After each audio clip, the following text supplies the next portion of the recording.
Welcome to the Real Estate Show, folks. I'm Alice Lema here with Pete Belcastro. We're both brokers at John L. Scott, Southern Oregon, and we are here to talk about all things real estate. We're so excited to have had some sunshine here, a little bit of rain. It's so Southern Oregon weather, isn't it, Pete? It's like mid-October. When we blessed, we want some rain. You know, it really did cool things off a lot, Alice. The forest, the vegetation around, the fire danger came down a little bit here now to the moderate levels. So it's kind of, I think maybe we're hopefully done, with the fire season in 2020. It's been a long, terrible one. But those that survived, literally the rain was wonderful, and we'd like to see more. And I'm telling you, when you go around and you look at the reservoir levels, the stream levels, everything, I mean, they're just like nothing there. We really do need to have a big water year, hopefully, that'll fill all this stuff up, because I've told you many times, everybody's happy when we have a lot of water. Farmers are happy, fish are happy, wildlife's happy, communities are happy. Look at Ashland. They're on a water, kind of rationing thing because Immigrant Lake is down so far. They're relying on Reeder Reservoir, and that, comes down too until they tap into the tap line. Remember that thing that was supposed to bring water in? Well, maybe it's time to use it. Well, it certainly has been a wild 2020. It's been so hard for so many. A lot of us are really glad to see it in the rearview mirror finally.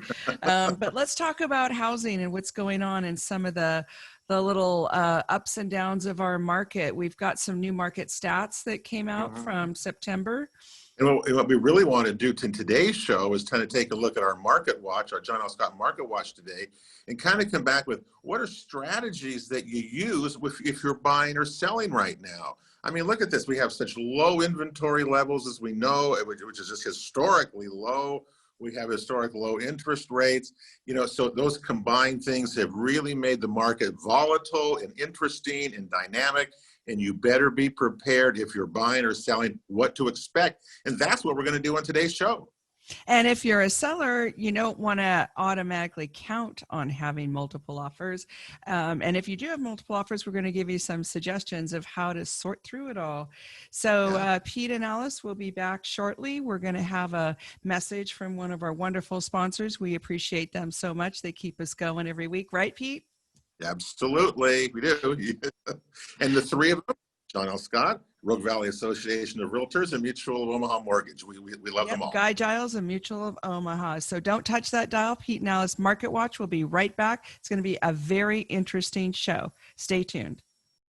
Well, welcome back, Southern Oregon, to the Real Estate Show. I'm Alice Lema here with Pete Belcastro. We're both brokers at John L. Scott Real Estate here in Southern Oregon, and we're doing our John L. Scott Market Watch episode today, and it's super interesting, exciting. We're 5 weeks post fire, is that right, Pete? Yeah, it's a little over a month. So why don't you bring us up to speed on how things are going with you, because you lost your home in that fire. Well, I think, as I said last week, you just keep going and you don't look back, or you really are in trouble. I think what's interesting about it is that so many people have scattered. Our communities have changed. How are we going to rebuild? If you've noticed, if you're driving up Highway 99, you're seeing some stacks of debris that are being cleaned up. So there's a little bit of that happening, Alice. But for the most part, I've talked to several owners who had property in other places around there, and they realize now, I think it starts to set in. It's going to take a long time to clean up. I mean, just to get places ready to build again. It's not going to happen this year. It may not happen next year, but it's going to happen eventually. And it's going to take a while. We've got to be patient with it, but we really do look forward to more of that happening. And I think you're seeing a little bit more each week, maybe go. But federal government. Remember, you have to opt in. If you've lost property, if you know someone who did, you have to opt in to have the federal government and the state combined pay for the cleanup of your property if you still have it. And I think there was a deadline for that, wasn't there? Yeah, I don't even know. Remember, FEMA, I know, was set up over at the old Central Medford High School. So, if you know somebody, there's still lots of people going out there. But what's happened really more than anything, Alice, is that the inventory, the available homes to rent, to purchase, are just like non-existent. I looked up today, seriously, because I've manufactured homes and parks. They were really destroyed, many of them, hundreds and yeah, they were. There's only 12. Listen, count on my fingers. 12 manufactured home listings in Jackson, Josephine, and Klamath counties right now on the market. Total combined, 3 Total counties. combined, 3 counties, 12 units. Well, and some of that, I think people are still hesitant to sell, and then the fire complicated things. But so many of the owners of those manufactured homes are elderly, and they are either immune risky, and they're worried about the COVID, or even if they're not immune risk, they're still worried, and they're kind of waiting to see how all that unfolds. But boy, it is such a good time. I can't tell people enough. Low interest rates.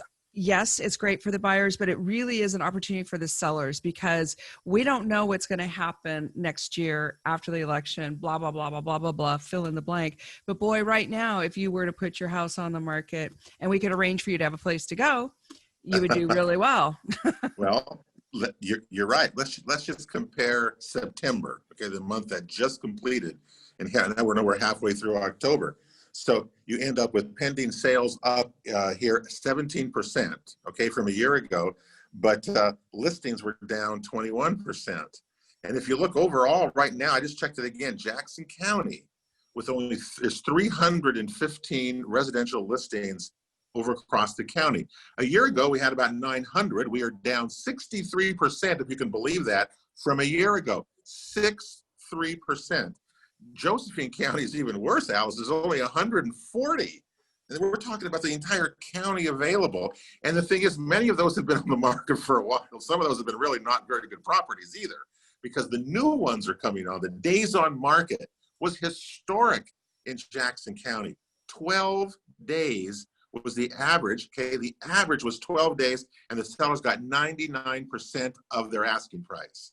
That's what's such an advantage right now for the sellers, who are, non-existent. There isn't very many of them out there, as you can see. We have less than, in 3 counties again, we have less than 600 listings in all 3 counties. That's remarkably low. So this week I had some buyers on tour in Southwest Medford, and there was an interesting seller strategy at play here, and we're still not sure what we think of it, but they were only open one day. It was in the middle of the week. It was from 11 to 3. You had to go in during that time to see the house, and they were going to open the offers in 48 hours.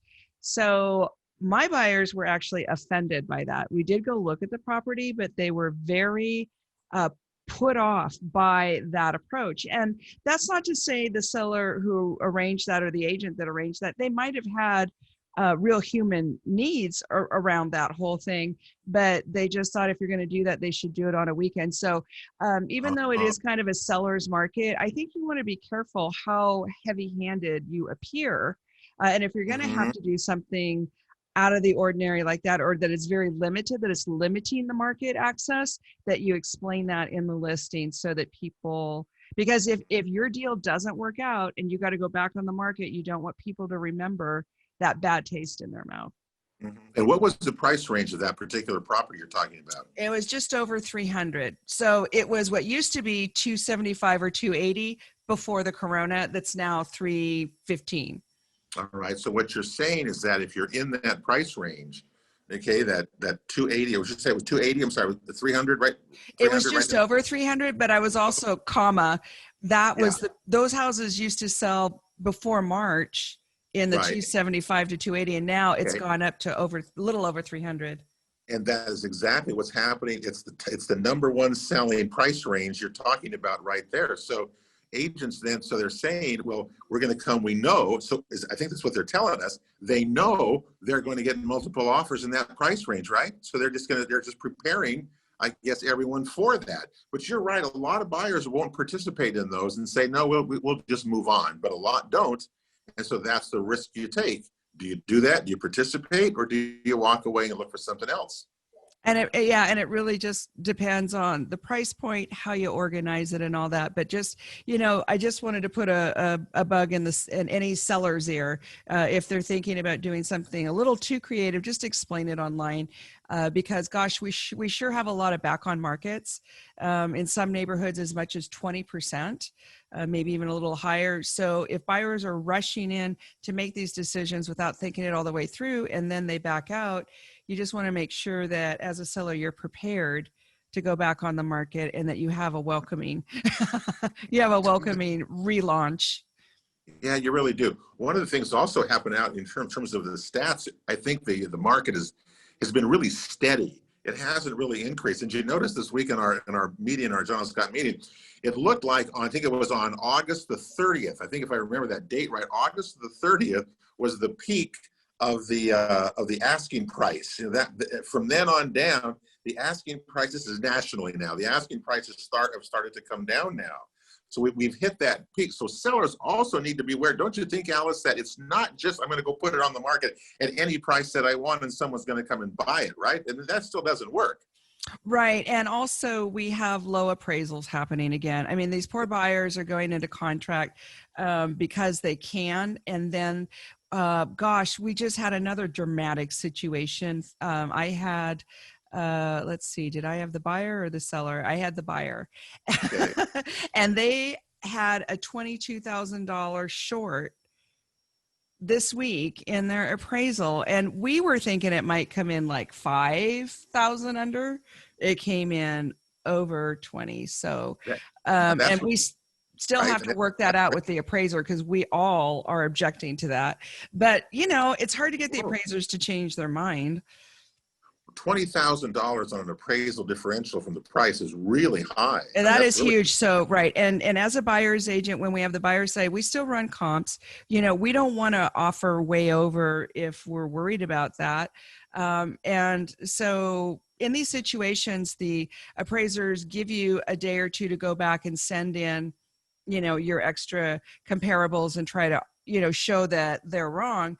But that doesn't usually, they don't usually change their mind. So then it goes back on the market without us.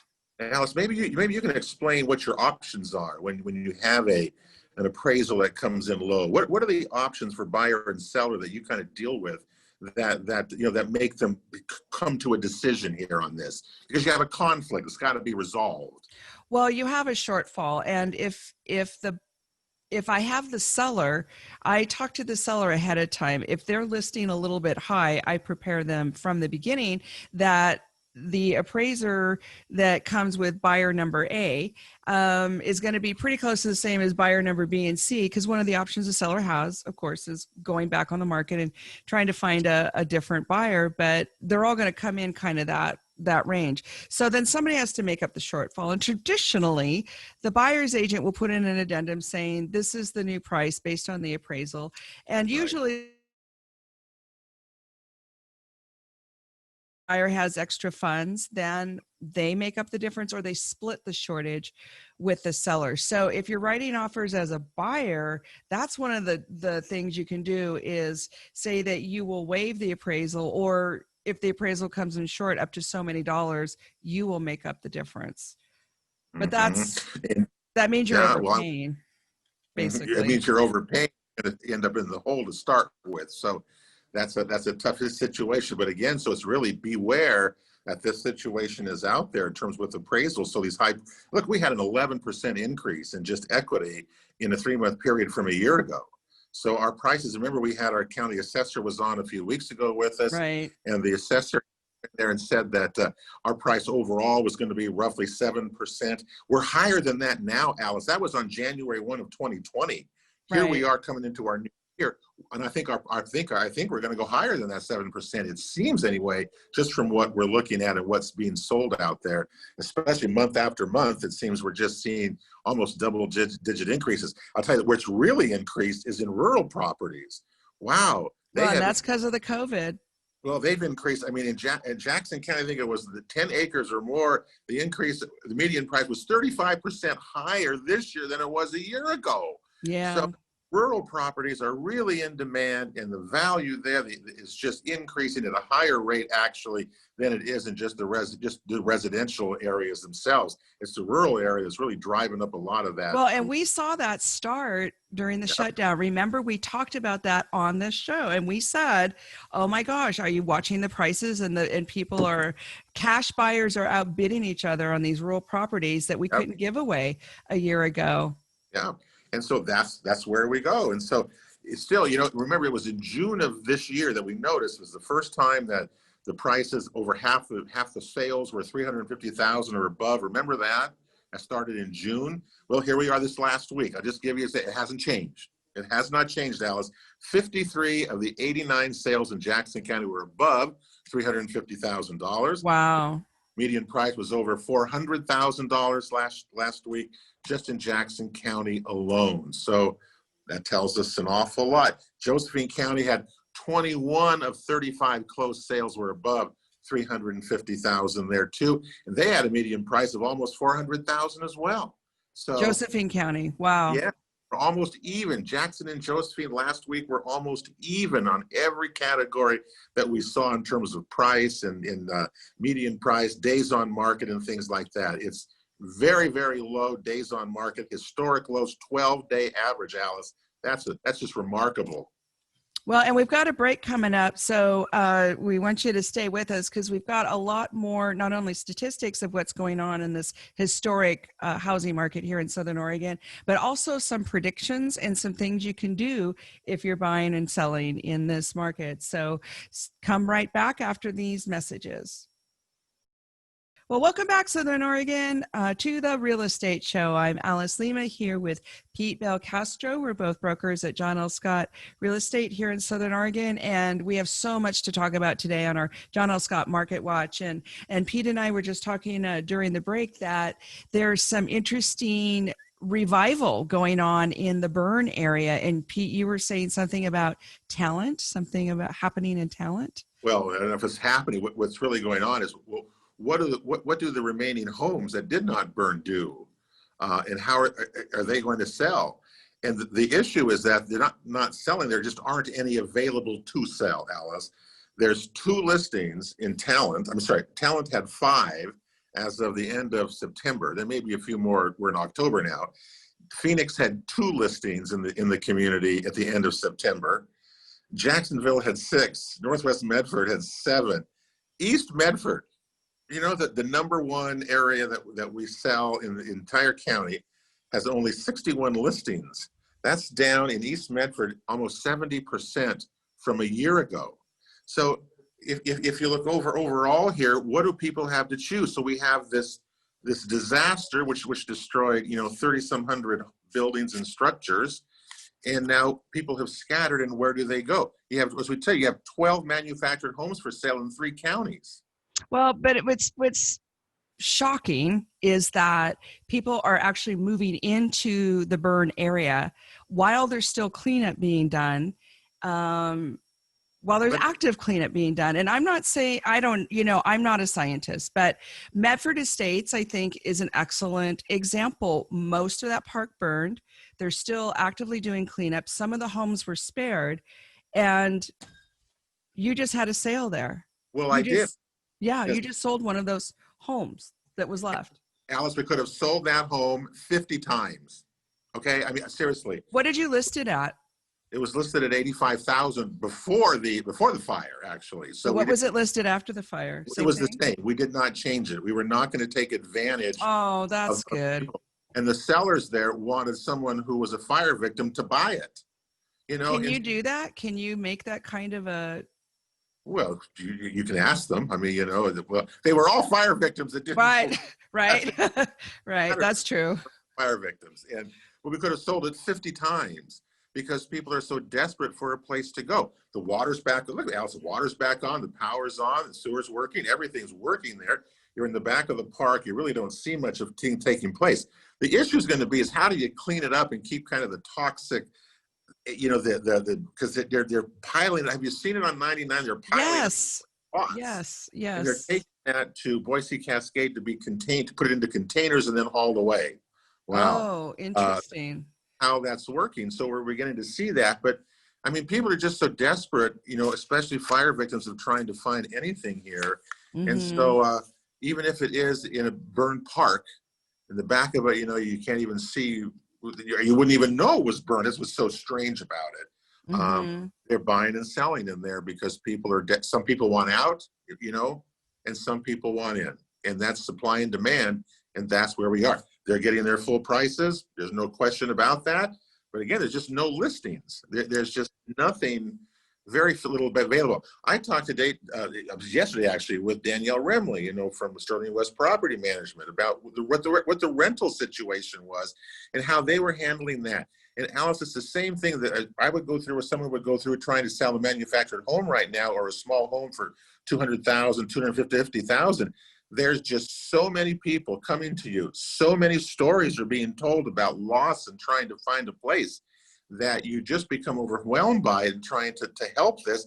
And yet you can't. You simply can't handle or help everyone who needs it and wants some housing right now. It's just not there. Well, and I notice a lot of people are going through their friends and family network, and we're all certainly helping anybody we can to get out of their uncle's trailer in their front yard. I got a lot of RVs, people staying in RVs and other people's driveways right now. And there's still a lot of things that you can do. You can go through your friends and family network. We definitely have vacant houses that the owners are willing to temporarily house fire victims during the sale. Some of them will even extend the sale a little few months so that to accommodate the fire victims. So I think there's a lot of community support and effort. And then, like you said, there's just some number of people that have kind of moved away and are not coming back. And it's interesting because we were trying to figure out what the impact of these fire people who had who were going to repurchase here in Southern Oregon, what that would be. And then we're noticing that because so many of them were elderly and in mobile home parks, we don't have the huge number we were expecting of new buyers from that fire. Well, but there's nothing to buy. I mean, you know, I got a chunk of money from the insurance that we had, you know, on our place, Alice. And even if I wanted to stay here, there really wasn't anything that you can buy. And so you just hold on to that, and you wait and you see what's going to materialize. But so a lot of people are waiting. A lot of people have gotten money, you know, a lot of insurance. By the way, I've had a lot of conversations since there are people that know that I've lost my place about insurance. And remember when Greg White was with us from Reinhold and O'Hara a few months ago, talked about insurance, about fire insurance and things. Isn't this a really good time for people to go back and through and say, do I have enough insurance on my contents? I did. I just had a 2-hour meeting with Dave Howlett because of that. Okay. We did. Yep. Well, many people are saying the same thing. I need to go look myself and see if I kept up with what I originally, bought years ago, maybe. And times have changed. And so I've had a lot of people say, I need to go do that. And I'm going to, look at my insurance, what I have, because again, we had a really good policy and it wasn't that much that covered not only the contents, the structure, we had outbuildings, we had yard ornaments, and you can cover a lot. Didn't you have cars? But the cars were okay. The cars were okay. Burned or anything, but everything else did. That's about the only thing left. But I'm saying the insurance, it's a good time as a result of what's happened to so many people, is to look at it yourself and call your agent up and say, do you have enough? Especially, Alice, the biggest thing is replacement insurance on contents. That's a huge thing. And you have to document. You have to very clearly document the contents.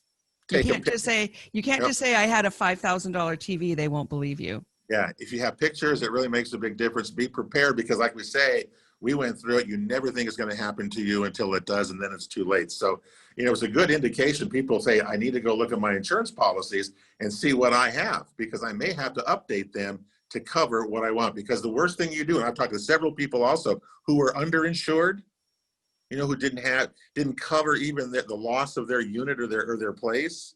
That's very sad. So you don't want to have that happen to you. So it is a good time and a good just a reminder now to check it out and see what you got and upgrade it, update it, and protect your family and your belongings and your property that you own and you love so much. And even if you don't own real estate, if you are a tenant, you still want renter's insurance, because I have a couple, 3 or 4 young folks that were in the apartment buildings that burned down, but they had a lot of rental insurance, and they're buying houses now. And it's interesting because we were talking about, well, how do you win the bid when you have all these buyers and not any inventory? There are some definite strategies. And one of them, the 2 accepted offers we just got the last couple of days, they picked something that nobody was fighting over, and that was a specific strategy. So as you go out and you look at the homes that are available in your price range, you can do things like offer to pay your own closing costs. You can go up a little bit in price to get a different price point, and have Aunt Martha and Uncle Ferd give you extra money. But you can also change what you're looking for. You can actually go and look online and see days on market over 30 days and find something that maybe needs a rehab, or something that just has a little bit of an odd floor plan, or needs paint or carpet or something like that nobody else is fighting over. And bam, you got a house. 4 weeks from now, you're moving in. And you can do those strategies too. Yeah, I think there's lots of ways, and we're learning. This is a different market. We've been in this, you and I, since 2007. I've been since 2009. Through the recession and through bringing it back out here.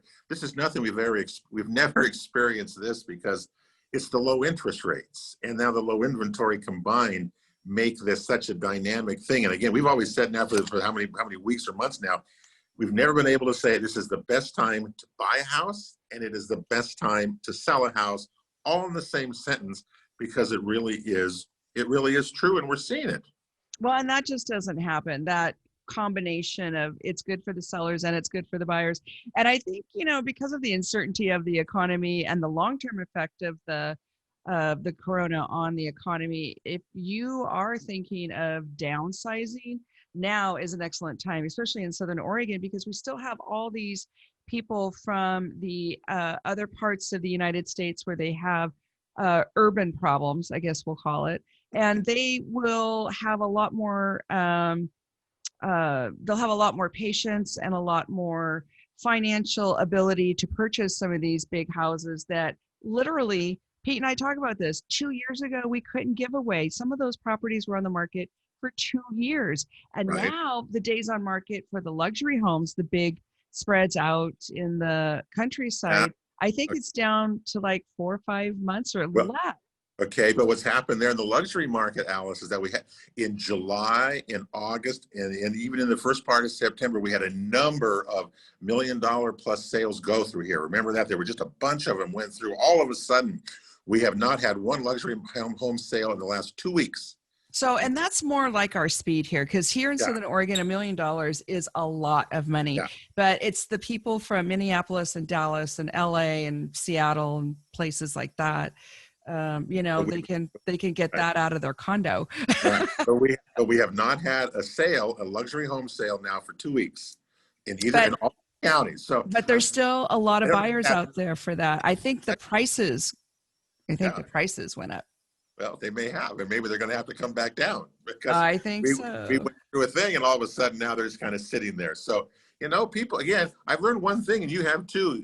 People will not generally are not going to overpay for a property, no matter what some people think. If you have money, you're not going to just overpay because you want to overpay. Even if they have the money, they, like you said, they don't like that feeling. So and that's why I warn the sellers to just be careful of that, because you just don't know how it's going to turn out partway through escrow. So be careful about your pricing. I know we got a break coming up, and let's talk about maybe backup offers. Should you give that? Should you release your earnest money early to people, to a seller, to improve your position? There are ways you can do this, and there are ways you can get through it, as we've learned here just even today. Well, and giving up your inspection, I'm not a fan of that, but that is also a strategy. Or you could say something like, I'm going to do my inspection, but I'm not going to hit you guys, Mr. and Mrs. Seller. I'm not going to hit you guys up for the repairs. So we should talk more about the different things you can do to try to, better your position on the buyer's side. Boost your listing. Boost your offer. Make your offer better. I would tell the whole goal is to make the seller say, we want the seller to say yes to our offer, not the other guys. So my favorite right now this week is pick something that nobody else is fighting over, because the seller will be grateful and nice, and it'll just be a more buttery situation. So, but we do have a break coming up, so come right back. Pete and Alice here on the Real Estate Show. Don't go away. Well, welcome back, folks, to the Real Estate Show. I am here with Pete Belcastro. I'm Alice Lema. We're both brokers at John L. Scott Real Estate here in Southern Oregon. And we're talking about how weird the market is and all the ups and downs. And don't you know, we've had worldwide pandemic, raging wildfires. And now here we are in the middle of October, trying to catch our breath, sorting it all out, and an election year coming to boot. Yeah. Yeah, we've never seen a real estate year like this. We go back to March when this whole thing started, and you and I both said this thing's going to fall off the cliff, and real estate certainly did not. In fact, it's increased, if you can believe that. We're seeing still 90 new pending sales a week here. We're still seeing 90 new closed sales a week just in Jackson County. Klamath and Josephine, Alice, are still doing well also with 30, average around 30 new listings, 30 new sales. So the activity is not decreased by any means, even though we're heading into the fall. I think we're going to have, winter's going to be so interesting, I think, how the holidays are going to play into this, especially with the problem we have is that pending sales are up 30% from a year ago. New listings are down 28% from a year ago. And so that's the problem. We don't have enough to sell. And people are staying in their homes not longer. They're still staying in the average of 7.86 years. Okay, so 7 years and 8 months is the average people stay in their home. We're over that now a little bit because. And don't you think that the baby boomers and the Gen Xers, which is basically us, people like us, a lot of us are not moving out of our house. Our normal process used to be that you would downsize. But even before the wildfires and the pandemic, I think a lot of folks were hunkering down and they were making plans to spend the end of their days in that house. In their house? Well, some people do that, but I still think the biggest majority of those who are, the retirement age want someplace different. The problem is being there's no place to go. And you can go to the and they have the great interest rates from last time. We thought it was a historic low during the crash. So that's really the problem. I've talked to many buyers and I'm trying to get them, well, I have a place to sell, I have to make a contingent. Contingent offers on a sale are not really popular right now unless the house has been sitting there for a long, long time. Contingent offers, so people are trying, how can I buy my house, the new one I want to buy, before I sell the old one that I know what? That's not that hard to do. I know everybody complains about that, but it's not as hard as you would think. But you have to have the house ready to go and you have to price it right. You can't say it's $1 million price tag if it's a $250 house, and I'm exaggerating, and you need to really, I don't want to sound like a broken record, but getting that inspection up front and giving it to your buyers will help speed things along so fast. And then you can be in escrow and you can write an offer on the next house because you're in contract, and that's what makes the seller of the house you're trying to buy feel comfortable with you. Well, I saw one of the. I have a young couple buying their first home, and we're sitting in the inspection. And honestly, Alice, I've never seen one. Your favorite time of the transaction. And so you come back. I mean, there was like 100. There's 111 things inspected, and 63 of them came back with some sort of recommendation, which is really a lot.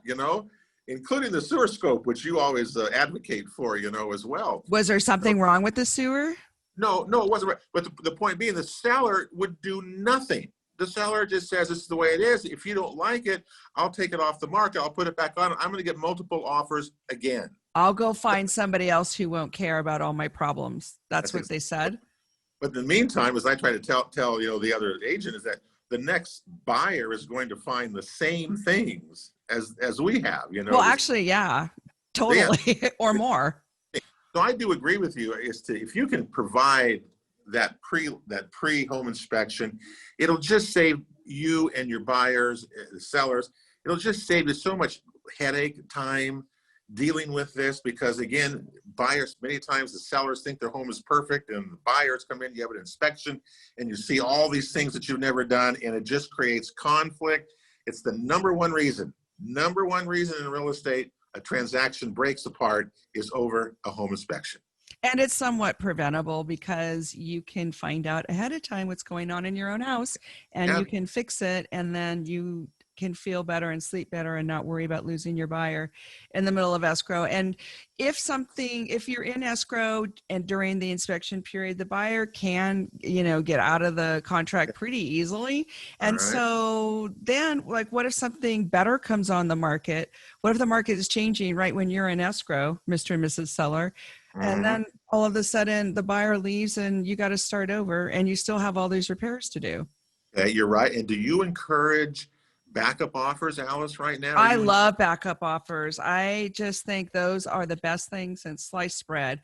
And you got to keep looking. You can't just sit there and wait for your backup offer to work. Right.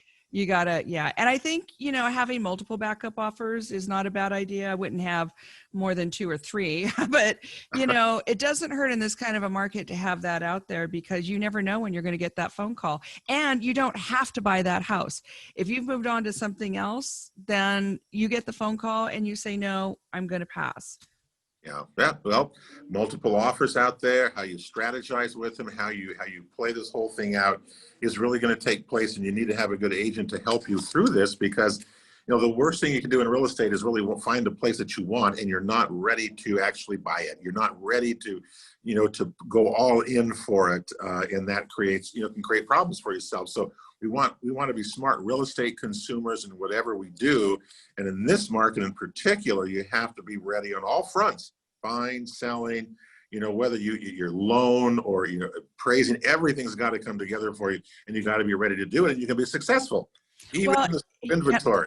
A lot of people are trying to go it on their own now, because in a seller's market, there's a lot of for sale by owner. And I used to sell all my stuff because at the time I hated real estate agents. So I know where their head's at, but you got to be really careful about that, whether you're a buyer or a seller, especially in the state of Oregon. There's a lot of legal ramifications. You really do want somebody to guide you through that. So I'm not saying this as a salesperson. I'm saying it as somebody who's lost money in real estate. Get somebody to help you who knows what they're doing. We prefer you get a realtor. You can also, there's some amazing real estate attorneys, but they're expensive and they're not doing the day-to-day transactional stuff like we do. But there's just so many of these like neighbor to neighbor transactions and things like that. And then you hear the story afterwards. Like, I didn't do a sewer inspection because they said it was fine. It's like, well, you can't take their word for it. And what if they were just mistaken? But yeah, so there's lots and lots of perils. But having said that, I used to sell my stuff myself. But then I did lose money. I had in fact, a listener of our show called me this last week, Alice, and said, hey, he says, I hear you guys say it, talking about all these buyers out there. He goes, and I've got it for sale by, I'm trying to sell my house, and I asked it for sale by owner. He said, no one's come to look at it. And I said, well, the reason no one's come to look at it because no one knows it's out there, because you got to sell it. Right. It's within the $250,000 price range, which will sell probably in a minute, but nobody's out there to see it because no one's come by to see it. So again, you get 12% less money by doing it yourself. Don't do it. You need a broker, and away we go. And I think that's twice as much as 6%, isn't it? Still will make money. Hey, you have a great week, Alice, and a lot of going on in the real estate market. We'll see what happens when we get together next week and try to sort it all out again for people. Yeah, and we do have more listings coming. I know nobody believes me when I say it's going to even out, but I'm telling you, it's just taken a while to get stuff online. It's complicated right now to get something listed, but we're getting it done in a week or two from when the seller contacts us, and we're getting great offers. So I can't stress enough, if you're thinking of moving, call somebody. Have a great weekend, Southern Oregon. Alice and Pete saying bye now.